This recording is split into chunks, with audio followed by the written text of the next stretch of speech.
3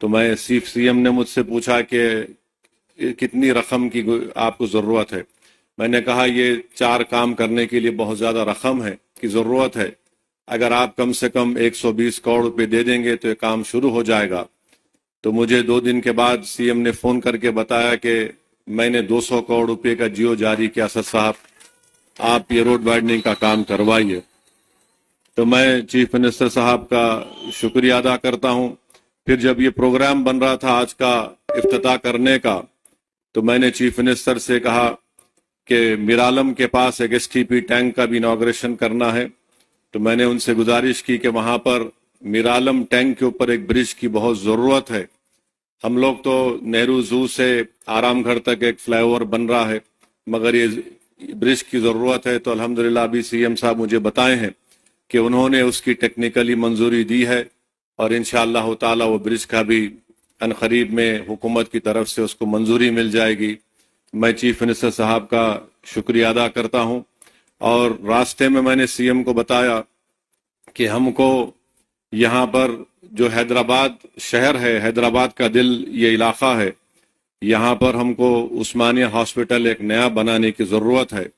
تو میں پھر سے سی ایم صاحب کے درمیان میں, عوام کے درمیان میں کھڑے ہو کر آپ تمام کی طرف سے یہ گزارش کروں گا کہ عثمانیہ ہاسپٹل کی ایک نئی بلڈنگ بنائی جائے.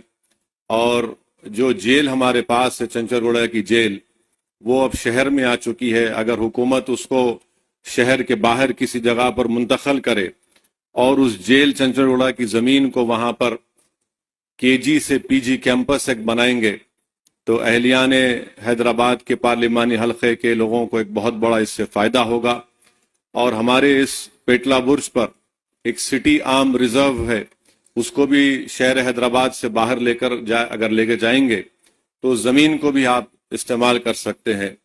تو یہ میں امید کرتا ہوں کہ چیف منسٹر اس پر غور کریں گے. اور آخر میں چیف منسٹر صاحب, آپ نے ڈی ایس سی کا اعلان کیا, میں آپ کا شکریہ ادا کرتا ہوں.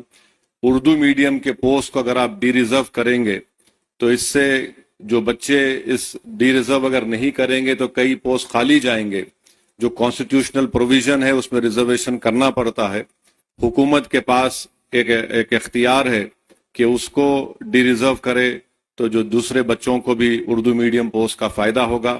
اور آج چیف منسٹر حلقہ اسمبلی کاروان میں 20 کروڑ کی لاگت سے ایک ٹیمرس کے اسکول کی بلڈنگ کا بھی افتتاح کیے. میں اس کا بھی شکریہ ادا کرتا ہوں, اور ہم وزیر اعلیٰ سے امید کرتے ہیں کہ آپ ان تمام کاموں کی طرف آپ نظر ثانی کریں گے. اور مجلس اتحاد المسلمین کی جانب سے میں وعدہ کر رہا ہوں کہ چیف منسٹر کا جو ایک ڈریم پروجیکٹ ہے موسی ڈیولپمنٹ کا, آپ اس میں جہاں کہیں بھی آپ کو ہماری پارٹی کی ضرورت پڑے گی, ہم بھی چاہتے ہیں کہ موسی ڈیولپمنٹ کا پورا کام آپ کے ٹینیور میں مکمل ہو, تاکہ یہاں کی عوام کو ایک بہت بڑا اس سے فائدہ ہوگا, اکنامک پروگریس ہوگا, یہاں پر خوشحالی آئیں گی, پراسپیرٹی آئیں گی. اور ابھی ہم کو این وی ایس ریڈی صاحب سی ایم کے سامنے بتائے کہ نہ صرف یہاں پر میٹرو کا اسٹیشن بنے گا, بلکہ چندرائن گٹا سے جو ناگول سے ایئرپورٹ کی لائن آئے گی, وہ انشاءاللہ یہاں سے چندرائن گٹا سے میلاردوپلی اور پھر میلاردوپلی سے ایئرپورٹ. تو مجھے یقین ہے کہ جب کام مکمل ہو جائیں گے تو اس سے اس علاقے کے یہاں پر رہنے والے نوجوانوں کو ایک بہت بڑا فائدہ ہوگا. اور چیف منسٹر کی اطلاع کے لیے بتا رہا ہوں, نالج کے لیے, کہ حیدرآباد کے پارلیمنٹ کے حلقے سے کم 10 سے 15 ہزار بچے روز ہائی ٹیک سٹی کو جاتے, اور رات میں آتے. اس میں ہماری بیٹیاں بھی ہیں, نوجوان بچے بھی ہیں. تو میں سی ایم کا, جناب ریونت ریڈی صاحب کا دل کی گہرائیوں سے آپ کا ویلکم کرتا ہوں, اور مجھے یقین ہے کہ انشاءاللہ تعالی 2028 سے پہلے آپ آ کر آپ اور ہم اس ٹرین میں بیٹھ کے آئیں گے انشاءاللہ تعالی, جبلی بس سٹینڈ سے لے کر یہاں تک انشاءاللہ, کیونکہ ایئرپورٹ کا کام تو لمبا ہے, اور مجھے یقین ہے کہ وہ کام بھی پروگریس ہوگا. میں جانتا ہوں ریونت ریڈی بڑے ضدی آدمی ہیں, اور ان کی ضد ان کو یہاں تک لے کر آئی, اور ہم بھی, ہماری پارٹی کے لوگ بھی سر پھرے ہیں, مگر عوام نے ایک فیصلہ دیا ہے. ہم اس فیصلے کا احترام کرتے ہیں، اور ریونت ریڈی صاحب آپ پورے آرام سے 5 سال کام کریے، تلنگانہ کی ڈیولپمنٹ کے لیے، تلنگانہ کے پروگریس اور پراسپیرٹی کے لیے ایم آئی ایم پارٹی آپ کے ساتھ کھڑے رہیں گی. بہت بہت شکریہ.